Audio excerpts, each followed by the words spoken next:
아름다운 만남, 행복한 동행이라는 제목으로 오늘의 말씀을 나누도록 하겠습니다. 제가 여기에 염증이 생겨가지고 여러분 보기에 눈이 안대를 아침에 이렇게 해봤어요. 안 되겠더라고. 무슨 해적도 아니고. 그래서 그냥 좀 불편하시더라도 이해를 부탁드리겠습니다. 제가 큰 교훈을 느꼈는데, 여러분 관계에서도, 오늘 주제가 부부인데, 부부에서도 서로 막 상처를 주고 상처를 받잖아요. 제일 가까우니까. 안 받아요? 우리 임집사님, 그게 무슨 상처가 무슨 말이야? 이런 식으로 저를 쳐다봐서 우리 고 집사님은 상처를 안 주신 것 같아. 근데 이 상처를 건드리면 어떨 때는요, 상처를 서로 주고받은 걸 품고 이렇게 가야 될 때가 있는 것 같아요. 근데 이걸 건드리면 덧나요. 그죠? 제가 이게 염증이 생겨서 주일날 어떻게든 이 붓기를 빼보겠다고 그 의료용 침으로 이걸 찔러서 염증을 빼려다가 덧나가지고 큰 교훈을 제가 얻었습니다. 여러분, 동화 속에 보면 백설공주와 왕자님이 만나고 신데렐라가 또 왕자님을 만나고 그래요. 근데 결혼을 한번 이렇게 해서 부부가 살아보면 동화 속 같은 결혼 이야기 없습니다. 없어요. 그래서 우리 싱글들도 여기 있고 청년들도 있는데, 요즘에 사람들이 비혼족이 그렇게 많대요.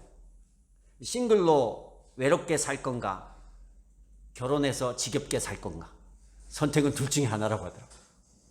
근데 상당수 젊은이들이 이 두 가지 외에는 선택의 여지가 없다고 믿고 그렇게 생각을 하고 살아요. 사랑의 감정이 생겨서 결혼을 하지만 이런 현실적인 문제, 또 아이를 키우는 문제, 집을 사는 문제, 여러 현실적인 문제 때문에 점점 비혼족이 늘고 있습니다. 이런 부분은 하나님께서 어떻게 보실까? 서로 다르고 서로 불편하고 모르는 사람이 만나서 사랑을 해서 좋아서 만났지만 살다 보면 또 어렵고, 하나님은 결혼에 대해서 어떻게 생각하실까? 저는 오늘 여러분과 이 이삭과 리브가라는 이 가정을 통해서 여러분에게 말씀을 통해서 또 나누고, 또 결혼을 하신 분은 물론이요, 결혼을 하지 않은 싱글 역시 결혼에 대해서 우리가 어떤 자세로 접근해야 될지 말씀을 통해서 한번 살펴보기를 원합니다. 부부가 좀 같이 앉았으면 좋겠다 이런 생각을 했는데 거의 같이 앉은 것 같아요. 우리 이재정 집사님 외에는 여기는 가름막이 있어. 건널 수 없는 거울이. 근데 제가 좀 시켜보고 싶은 게 있어서 그래요. 부부간에 이게 억지로라도 해야 되는 게 있거든요. 부부가 아닌 사람들은 나중에 생기면 좀 하세요. 이게 하나님이 첫 번째인데, 성경에 보면 결혼은 가장 복된 하나님의 선물이라는 거예요. 우리 아내분이 먼저 해볼까요? 남편을 쳐다보세요. 남편을 쳐다보고 아내분이 큰 소리로 이렇게 얘기하십시오. 유민 집사님, 여기 재정 집사님 들리도록 이렇게 하면 될 것 같아요. 크게. 이렇게 얘기해보세요. 당신은 내게 선물과 같은 존재입니다. 한번 해보세요. 어려워도 한번 해봐야 돼. 자, 준비. 당신은 내게, 복잡하니까, 당신은 내게 선물입니다. 당신은 내게 선물입니다. 자, 준비. 시작. 남자들이 한번 해보세요. 남자들이 아내에게 당신은 내게 선물입니다. 시작. 당신은 내게 선물입니다. 손 잡으라고 안 했는데 이렇게 손까지 보세요. 왜 선물이냐면, 결혼은요, 하나님의 작품이에요. 결혼 자체가 싱글로 살 거냐, 결혼을 할 거냐, 여러분, 하나님이 우리에게 선물로 준 거야. 받고 안 받고는 선물을 받는 사람의 마음이겠지만, 하나님 입장에서는 결혼이라는 것을 우리 인간에게 선물로 주어졌다라는 거예요. 그러면 결혼을 선물로 안 받을 사람은 어떤 사람이 안 받아야 되느냐? 이게 독신의 은사라는 게 있어요. 실제로 바울 같은 사람은 결혼을 안 했어요. 그 사람은 독신의 은사를 받았기 때문에 결혼보다는 사명이 우선이다라고 살아갔던 사람이에요. 근데 내가 바울이 아니고는, 바울인지 어떻게 아냐? 저도 독신의 은사를 받은 걸 어떻게 아냐? 제가 신학교 다닐 때 한 교수님이 그런 얘기를 하시더라고요. 우리가 이렇게 성경적으로 독신을, 은사를 어떻게 압니까? 그래야 내가 결혼을 안 하고 그냥 혼자 사죠. 아니면 결혼을 해야 되거든요. 선물이니까 받아야 되거든. 그랬더니만 그 교수님이 어렵게 신학적으로 설명을 하신 게 아니라 이렇게 얘기를 하시더라고요. 가을이 왔는데 낙엽이 뚝뚝 떨어져요. 근데 남들이 막 팔짱을 끼고 연인들이 이렇게 지나가는데 그걸 보면서 전혀 아무 감흥이 없거나 외롭지 않거나 부럽지 않고 아무 느낌이 없다 그러면 혼자 살을 해요. 근데 그걸 보면서 옆구리가 좀 시린 것 같기도 하고 나도 그런 사람이 있었으면 좋겠고. 시원이는 결혼에 은사가 없지는 않은 것 같아, 그지? 사귀는 남자들 여자들 보면 막 나도 남친이 갖고 싶고 여친이 갖고 싶고 막 이런 마음이 든다. 그러면 결혼을 하셔야 돼요. 괜히 내가 결혼이 늦어져서 결혼을 안 하게 돼서 기다리게 돼서 뭐 여러 상황이 안 돼서 지금 결혼을 안 했다고 해서 나는 뭐 비혼족이야, 나는 독신 은사가 있어, 이렇게 얘기하시면 안 돼요. 그냥 하나님 앞에 기도해야 될 문제야. 하나님 선물이라고 했는데 왜 나만 안 주냐, 나도 좀 달라고 기도하고 찾고 두드려야 되는 거예요. 그 창세기에 보면 창세기 2장 18절에 이렇게 하나님 말씀하셨어요. 여호와 하나님이 가라사대 사람이 독처하는 것이 좋지 못하니. 이게 무슨 얘기냐면 사람이 남자든 여자든 혼자 사는 것이 하나님이 보기에 좋지 못하다라는 거예요. 그 은사가 있지 않은데 혼자 사는 것은 하나님께서 좋지 않게 본다는 거예요. 그래서 하나님께서 서로에게 돕는 배필을 허락하신 거예요. 아내를 돕기 위해서 남자를 돕기 위해서 여자를 허락하셔서 하나가 되도록. 그래서 창세기 2장 24절에 보면 이러므로 남자가 부모를 떠나 그 아내와 연합하여 둘이 한 몸을 이룰지니라. 이 하나님의 명령이에요. 너 한 몸을 이뤄라. 명령이에요. 우리 교회 지금 나이 들고 결혼 안 하고 있는데 청년이 있어도 되게 미안한 마음도 있는데 오해는 말고 시험에 들지는 말고 하나님 명령을 좀 거역하고 있는 거예요. 명령이니까. 그래서 내가 그냥 멍하니 될 대로 살아라가 아니라 이거 기도하고 찾고 두드리고 애를 써야 될 문제라는 거예요. 왜? 선물인데. 선물로 주고 하나님의 명령이기도 한데 내가 그거에 대해서 아무 생각이 없는 거야. 그러면 안 돼요. 하나님이 내게 독신의 은사를 안 줬다면 이 결혼을 통해서 내게 주고자 하는 수많은 선물들이 있다는 거예요. 여러분, 부부가 뭔 선물인가? 선물입니다 라고 할 때 되게 힘드셨죠? 도대체 어제 부부싸움 하신 분이 있으면 더 힘들었을 거야. 뭔 선물이야, 갖다 버리고 싶은데. 근데 이 사람은 나랑 달라, 이 사람은 나랑 너무 안 맞아. 근데 그 안에 하나님이 주신 재미가 있어요. 그래서 제가 설교를 하려고 그랬나? 오늘 아침에 이렇게 차를 운전해 오는데 어떤 사건이 있어서 제가 이 설교 때 얘기를 해야 되겠다 이 말이 들었어요. 왜 얼마나 다른지를 알려드리려고. 저는 제 아내랑 많이 달라요. 근데 그걸 맞춰가면서 이만큼 사니까 이 다름을 주신 하나님 앞에 감사하고 되게 재밌거든요. 근데 처음에는 이 다름 때문에 무지하게 싸웠어요. 선물은 무슨. 처음엔 사랑하니까 그냥 그거밖에 안 보이는 거예요. 막 떨어지기 싫은 거야. 헤어지기 싫은 거야. 그래서 결혼했거든요. 다른 이유도 있지만 일단 서로 이렇게 저녁에 서로 헤어지기가 싫은 거야. 이 사람 집에 가서 데려다 주고 오면 또 따라 또 와서 우리 집 앞까지 왔다가 밤을 또 데려갔다 왔다 갔다를 그냥 수십 분을 한 것 같아요. 근데 이제 결혼을 하고 나서 살다 보니까 서로 다르잖아요. 달라도 이렇게 달라. 왜 그때는 안 보였을까? 서로 다른 부분 때문에 많이 부딪히고 힘들고 이런 부분이 있었어요. 근데 거기에서 하나님께서 이 결혼이 복음입니다. 예수 그리스도가 우리를 사랑해서 용납하신 것처럼 결혼을 해서 서로를 사랑하고 용납함을 통해서 하나님께서 이 가정을 만들어 가시고 완성시켜 가시는 게 있어요. 얼마나 다르냐면요. 저는 운전을 할 때 저는 매사에 좀 약간 즐겁게 살기를 원해요.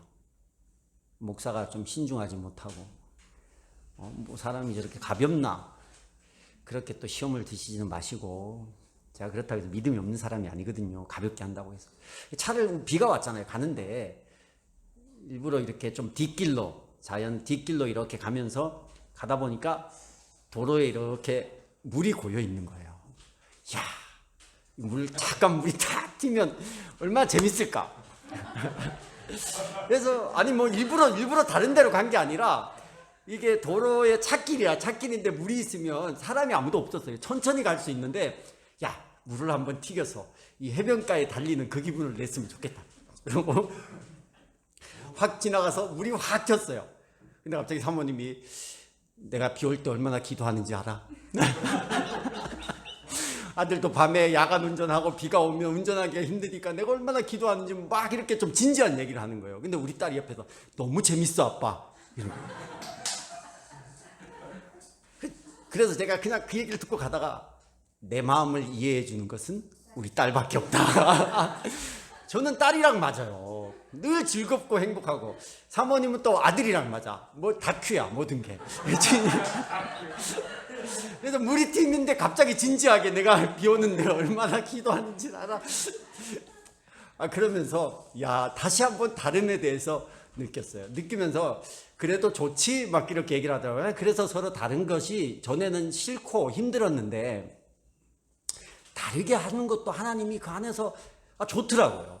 그래서 아들 딸도 서로 다르게 나오고 그리고 뭐 이렇게 나를 알아준 제가 뭘 하면 또 딸이 다 설명 안 해도 우리는 통하는 게 있어요. 아들하고 안 통하는 얘기는 아니에요. 근데 이쪽은 좀 진지한 부류야. 진지해가지고 근데 그 가운데서 또 이게 하나가 돼서 그걸 배우고 이해하고 용납함을 통해 서로 용납이죠. 또 사모님 보기에는 목사님이 얼마나 가볍겠어요. 매사에 그렇게 격하게 고개를 안 끄덕여도 좀 사람이 좀 진지하라 그러고 그런데 좀 진지하면 못 살 것 같아요. 그런데 그런 모습을 서로 당신은 왜 그래 왜 그 모양이가 아니라 성경에 보니까 한 몸을 이루라는 거예요. 컵에 결혼이 우리가 컵에 물이 다 하나씩 가득 차 있는 사람들이에요. 그러면 둘이 한 몸을 이루려면 이 컵 두 컵이 하나밖에 없어서 두 컵이 하나가 한 컵이 되려면 어떻게 해야 돼요, 여러분? 비워야 되는 거예요. 반은. 이게 용납이에요. 반은 비워야 나머지 반을 채우는 거지. 서로 얘기하는 거야. 부부가 죽을 때까지 네가 비워라. 그러면 하나가 안 되는 거예요.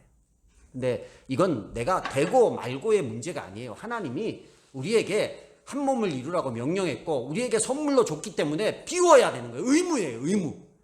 내가 다 누리고 내 성질대로 다 하고 내 욕심대로 다 하면요. 한 몸이 안 되는 거예요.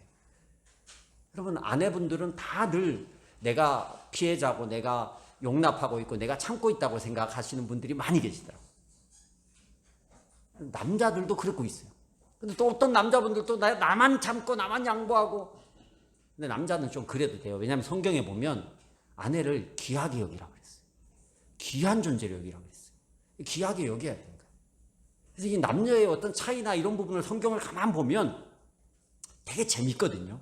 근데 그걸 좀 여기서 다 하기에는 좀 시간이 많이 걸리지만 뭐 필요하시면 나중에 예비 부부의 삶 이런 거 들으시면 결혼을 했었어도 예비 부부의 삶 들으면 좀 정리가 돼요. 성경적으로. 서로를 비워감을 통해서 성경이 말하는 성경에서 나오는 그런 고통스럽지만 영광된 십자가의 은혜, 복음 이게 결혼 생활 안에 다 있다라는 거예요. 그래서 하나님 잠언 18장 22절에 보면 이런 말씀이 있어요. 아내를 얻은 자는 복을 얻고 여호와께 은총을 받은 자다. 결혼하신 분은 이미 복을 얻었고 여호와께 은총을 받으신 분이야. 남자분들은. 그런 마음으로 이 아내가 나의 복이고 하나님 내게 주신 선물이고 내가 귀하게 여길 존재구나 이렇게 생각하시죠. 아내분들은 또 아내분대로 내가 반을 내려놓고 비워야 이 사람에 대한 완벽한 어떤 모습이 아니라 좋아서 하는 얘기거든요. 걱정해서 하는 얘기거든요. 근데 그게 아니라 나의 생각을 내가 요구하는 기대치를 내가 이 사람에 대한 어떤 이렇게 되었으면 좋겠다라는 생각을 절반만 하세요. 50%로 팍 내려놓으세요. 그러면요. 그게 용납이에요.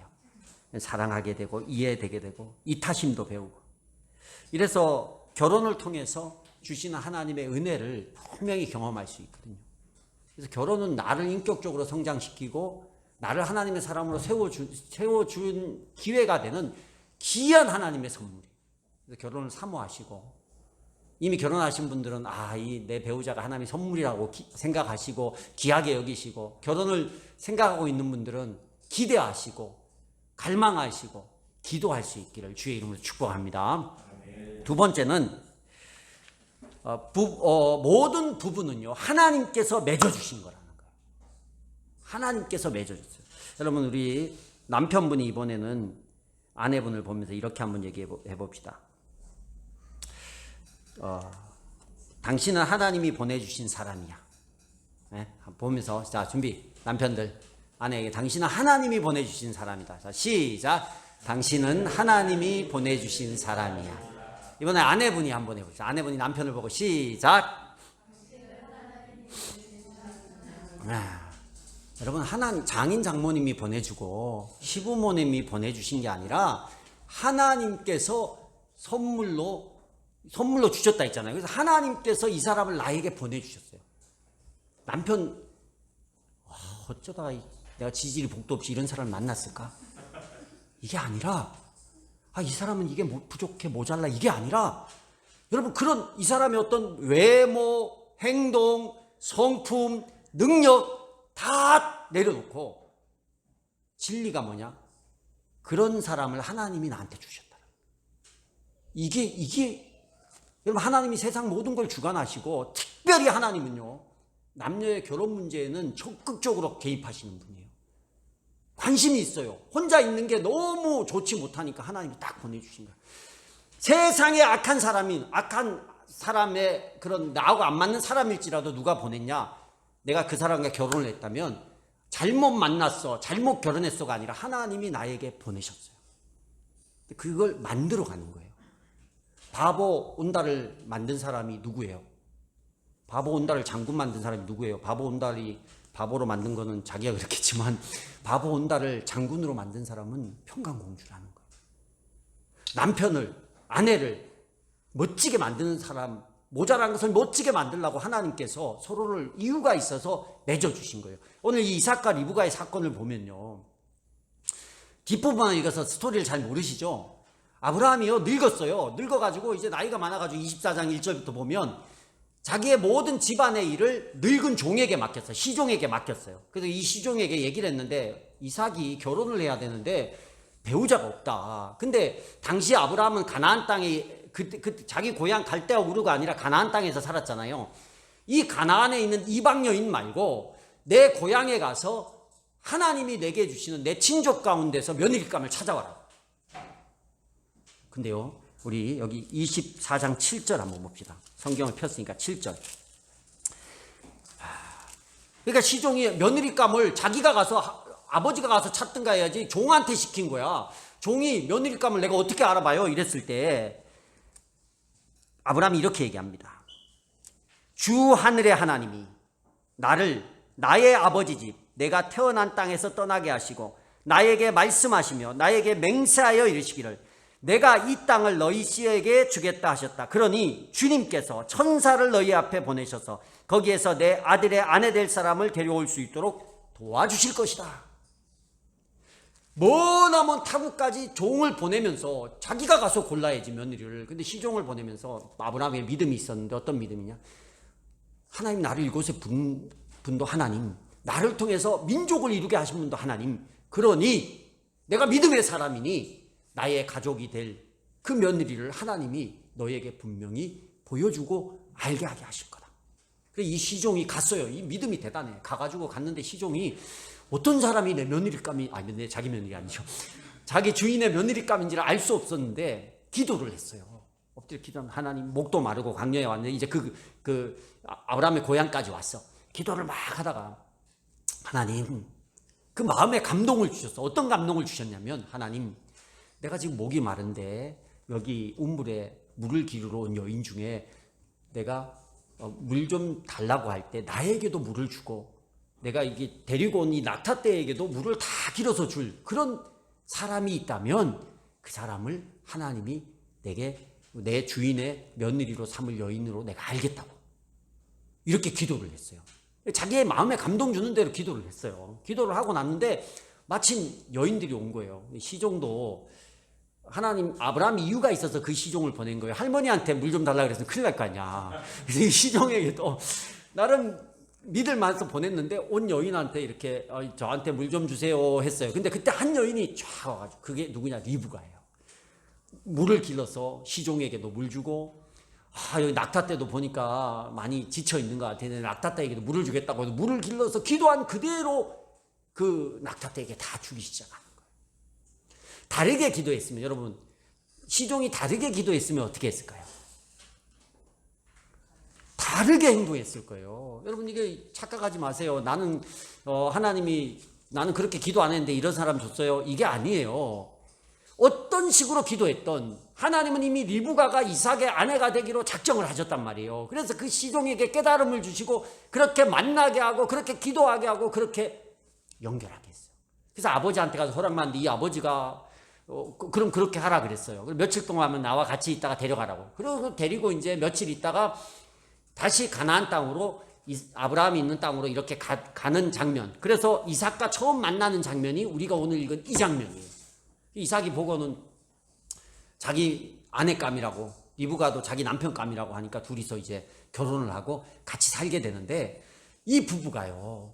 구약은 일부 다처제 이런 시대였어요. 그런데 일생 동안 구약의 이 족장들 중에 이삭과 리브가만 두 사람만 평생토록 같이 아름답게 가정을 이루고 지내다가 하늘나라로 간 그런 가족 중에 한 사람이에요. 하나님께서 이삭이라는 사람과 리브가라는 사람을 맺어주려고 이미 창세전부터 계획을 하시고 종이 가든 누가 가든 하나님이 그거에 개입하셔서 그렇게 이루게 만드신 거예요. 그러니 내가 내 옆에 있는 남편을 보고 불평하고 불만을 가지고 있다 그러면 누구한테 대한 불평일까요? 하나님에 대한 불평이에요. 내 아내 때문에 내가 괴롭고 내 남편 때문에 내가 괴롭다 그러면 내 그 괴로움을 왜 괴로워하는지 깨닫고 내 미성숙한 부분을 성숙시키고 하나가 되어서 용납해서 더 큰 일을 이루기 위한 하나님의 계획인데 그걸 못 보고 내 스타일대로만 하려고 하면 끊임없이 갈등해요. 그게 깎이기 전까지. 여러분 우리가 공동체에서 어떤 사람을 만났어요. 모난 사람들끼리 만났어요. 서로 그 모난 걸 상대방을 공격하면 해결이 돼요? 안 돼요? 안 돼요. 내가 깎여야 내가 어떤 부분이 내려지고 용납하고 깎임이 있어야 하나가 되는 거예요. 근데 세상에 만나면요. 서로 안 맞으면 안 보면 그만이야. 안 만나버려요. 결혼은 그렇게 하면 안 되거든요. 그런데 요즘은 결혼했다가 안 맞으면 수틀리면 안 살면 돼. 얘는 하나님 앞에 엄청난 죄라는 거예요.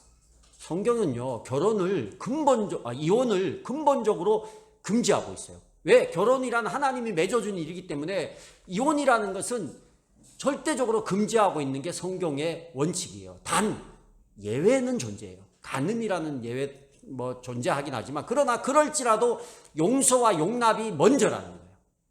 지키라는 거예요. 왜? 하나님이 맺어줬으니까. 결혼하고도 이 사람인가 흔들린다? 결혼 전에 많이 기도하셔야 돼. 결혼 전에 많이 기도하시고 신중하시고 하나님 앞에 뜻을 물어야 돼요. 내가 좋아서 내가 멋져서가 아니라. 근데 결혼을 했다면 하나님이 그 사람을 내게 내가 좋아서 내가 맺은 게 아니라 하나님이 나에게 그 사람을 맺어준 사람. 그러면 그 사람에 대해서 흔들리면 돼요? 안 돼요? 안 되는 거예요. 이 사람 아닌가? 내가 잘못 만났는가? 내가 결혼을 잘못했나? 아니에요. 부부 문제의 해결 방법은요. 다른 사소한 문제를 해결해서 해결되는 게 아니라 이 원칙부터 세울 때 해결이 시작돼요. 어떤 원칙이냐? 이 사람이다. 하나님께서 이 사람을 나에게 남편으로 주셨다. 하나님께서 이 사람을 나에게 아내로 맺어주셨다. 여기부터 출발하는 거예요. 그러면 해결하려고 애를 씁니다. 근데 그게 안 되면요. 모자란 걸 봐서 어떻게든 그냥 서로가 바뀌길 바라고 어떻게든 기회만 되면 문제 있으면 그냥 끝내면 그만이다. 이런 생각으로 세상의 사고는 흘러가요. 그러니까 성경은 그게 아니에요. 하나님께서 맺어주셨다는 거예요.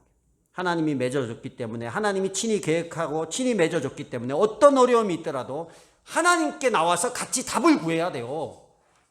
두 분 다 기도하셔서 하나님이 둘 다에게 음성이든 뭐든 확실하게 야 내가 봐도 너네는 아니다. 갈라서라. 그러면 갈랐어요. 그러면 갈랐어요. 하나님은 안 그러시거든요. 근데 결혼할 때는 결혼 전에는 기도하고 결혼할 때도 기도하고 결혼해서 할 때 목사님한테 줄에 서고 하나님 앞에 증인들 앞에 기도받고 그래놓고 이혼할 때는 하나님 앞에 하나도 안 물어요. 그냥 서로 기분 나쁘고 그러니까 이혼 서류 갖고 와서 도장 찍으라고 그러고 자기 감정대로. 그거 아니거든요. 하나님이 맺어주셨으면 끊게 하는 것도 누구예요? 그 사람이 어떠한 성경에서 용납하는 죄를 지었을지언정 그게 갈라서는데 합당한 이유가 아니라는 거예요. 하나님이 그렇게 하라고 해야 갈라서는 거예요. 갈라서면 안 된다는 얘기입니다. 믿음의 사람은요, 어떤 상황이 와도 믿음으로 반응하셔야 돼요. 결혼을 하나님이 맺게 해주셨다면 어떤 시험도 그 가정이 하나님이 맺어줬기 때문에 능히 안 깨지고 극복할 수 있다는 거예요. 그것이 마지막 세 번째입니다. 세 번째는 뭐냐면 가정은 하나님께서 지키신다라는 거예요. 가정은 남편이 지키는 게 아니고 아내가 지키는 게 아니에요. 가정은 하나님께서 지킵니다. 우리 남녀 부부들 다시 서로를 바라보면서 이렇게 인사합시다. 같이 한번 인사합시다. 우리 가정은 하나님이 지키셔. 시작. 우리 가정은 하나님이 지키셔. 우리 가정은 하나님이 지키신다는 거예요. 가정이 어려움이 있을까요, 없을까요? 가정에. 평생을 살면서 여기 부부가 되기 전에도 어렵지만 부부가 되기 전에 어려움보다 더 큰 어려움들이 많이 생깁니다. 이삭과 리브가가 둘만 같이 죽을 때까지 사랑하며 해로했다고 했잖아요. 근데 이 이삭과 리브가에는 어려움이 있었을까요, 없었을까요? 여기 25장 조금만 읽어보면 바로 어려움입니다. 자녀가 없는 어려움이 있었어요. 그 때문에 힘들어서 하나님 앞에 기도하고 매달렸어요. 그 이후에 또 어떤 어려움이 있는지 아세요? 이 이삭이요, 진짜 남자가 이래도 되나 할 정도야. 리브가가 되게 예뻤어요. 예뻤는데 아버지도 그런 실수를 했는데 블레셋 사람들이 아비멜렉하고 그 블레셋 왕이 그리고 사람들이 이 리브가가 너무 예쁘니까 이게 싱글인 줄 알고 이 리브가를 데려다가 자기의 아내로 삼으려고 했어요. 아내를 뺏길 뻔했어요. 근데 이 이삭이 철딱서니 없게 자기 아내라고 빨리 얘기하고 하면 되는데 거기서 머뭇머뭇해가지고, 아니 여러분, 아내 된 여러분, 내가 다른 남자가 나를 희롱하는데 남편이 가만히 입 다물고 있어요. 내 아내라고 나서지 않고. 그럼 어떡하겠어? 헛웃음이 나오죠, 진짜. 이걸 믿고 내가 살았나? 막. 그랬던 이삭이에요. 그런 어려움도 있었고. 그러니까 자녀에 대한 어려움도 있었죠. 나중에 야곱과 에서가 나와서 에서 얼마나 망나니 같이 살았어요. 나중에 아버지 말 안 듣고 이방 여인들 만나고, 야곱은 또 무슨 남자애가 이렇게 여자같이, 그러면서 또 거짓말 쳐가지고 형하고 형제가 그냥 등을 찌고 그냥 헤어지고 살고, 그런 자녀 가운데 위기도 있었어요. 부부 관계에도 위기가 있었어요. 남편이 이제 등신같이 그러고. 그것뿐인 줄 아세요? 재정적인 어려움도 있어요. 물질적인 어려움도. 아브라함 아버지가 팠던 우물들 그거 펴가지고 양떼를 먹이려고 하니까 그랄에 다른 목자들이 와서 메꿔버리고, 또 딴 데 가서 파니까 또 그거 메꿔버리고, 또 여기 가서 파니까 하는 일마다 막힌다는 얘기예요. 여러분, 남자가요 어디 가서 일했는데 이걸 했는데 그것도 망해. 그래서 그래도 믿어주고 지지해줬는데 또 여기 가서 딴 일 벌였는데 이것도 또 안 돼. 그래도 또 믿어줘서 여기서 또 했는데 이것도 또 막혀. 이 우물을 파는 족족 막히고 내 남편이 손대는 대로 망해. 자, 여러분, 아내 된 여러분, 그때 어떤 마음 들까요? 아유, 내가 무슨 이런 사람을 만났을까? 내 동창 누구 만났으면 좋았을 텐데, 막 지나갔다, 내가 두 번째 선 봤던 사람, 걔 제일 괜찮았는데 내가 왜 그랬을까? 이런 남자가 있으면 진짜 답답할 것 같아요. 족족이 망하는 거야, 하는 대로. 그런 어려움이 있었어요. 이삭 부부도, 리브가도. 그런데요, 그 가정을 불신앙으로 깨뜨리지 않고 하나님께서 그 가정을 지켜줍니다. 수많은 유혹과 고난과 위기 가운데서도 하나님이 그 가정을 지켜주고 보호해 주는 거예요. 그래서 여러분, 이 생각을 가져야 돼요. 우리 가정은 하나님이 지켜주는구나. 하나님이 나를 맺어줬고 하나님이 지키기로 하셨기 때문에 내가 지키려고 내가 애를 막 어떻게 하다 보면 그거 안 되면요, 그냥 서로 포기하게 돼요. 서로 포기하게 돼요. 잘 안 될 수 있어요. 집이 어려울 수 있어요. 자녀 교육도 어렵고 환경도 어렵고 부부관계도 어려울 수 있어요. 근데 그걸 내가 해결해서 안 돼서 포기해버리면 안 되는 거예요. 우리가 거기서 인내하고 기다리다 보면 내가 해결할 방법이 없는 그때에 하나님이 맺어줬기 때문에 그 가정을 누가 지키냐? 하나님이 지켜가는 거예요. 우리는 뭐 하면 돼요? 인내하면 되는 거예요. 어떻게 인내해요? 답답한데. 공동체가 있어요. 목장도 있고 교회도 있으니까 서로 고민도 나누면서 서로 위로도 받고 서로 성질도 내고 그러면서 기다리면 하나님이 지키시고 회복시켜 주시고 아름답게 이삭과 리브가처럼 족장 중에 가장 아름다운 가정으로 이삭이 가장 그래도 리더십이 뭐 엄청나진 않았지만 온유하면서 가정을 잘 지켰던 남자 중에 한 사람이에요. 리브가도 아리답고 또 지혜 있는 여자 중에 한 여인이에요. 그래서 그 마지막이 아름답게 끝나는 거예요. 그래서 당신이 그래서 우리 가정이 안 돼. 당신이 그래서 우리 가정이 무너져. 이게 아니라 당신도 연약하고 나도 연약하지만 그래서 우리 가정이 사람들이 보기에는 무너질 것밖에 보이지 않지만 우리 가정은 하나님이 지키셔. 우리 기다리자. 언젠가 하나님 회복시킬 거야. 그러니까 자녀가 잘 되고 가정이 잘 되는 가장 핵심은 뭐냐? 하나님에 대한 그 믿음이라는 거야. 하나님이 지키고 보호하신다는 거야. 아무리 지혜를 가지고 해도 안 됩니다. 아무리 세상에 어떤 환경이 주어져도 안 되는 게 많이 있어요. 그러나 하나님에 대한 믿음을 가지고 부부관계를 바라보고 결혼생활을 바라보면 하나님께서 지키시고 도우시고 이끌어 가심이 분명히 있다라는 거예요. 저도 결혼을 해서 살아봤잖아요. 살고 있고. 근데 그 어려움이 다 있지만 그때 인간적인 마음 내려놓고 하나님 바라볼 때 하나님이 지킵니다. 하나님이 반드시 지켜요. 하나님이 이 가정을 너무 귀하게 여기거든요. 그래서 우리가 이 가정의 달에 이 부부가 먼저 아름답게 하나님 앞에서 힘들어도 서로 손을 잡고 하나님이 보낸 선물이구나. 하나님이 내게 보내주신 사람이구나. 하나님이 우리를 지키는 사람이구나.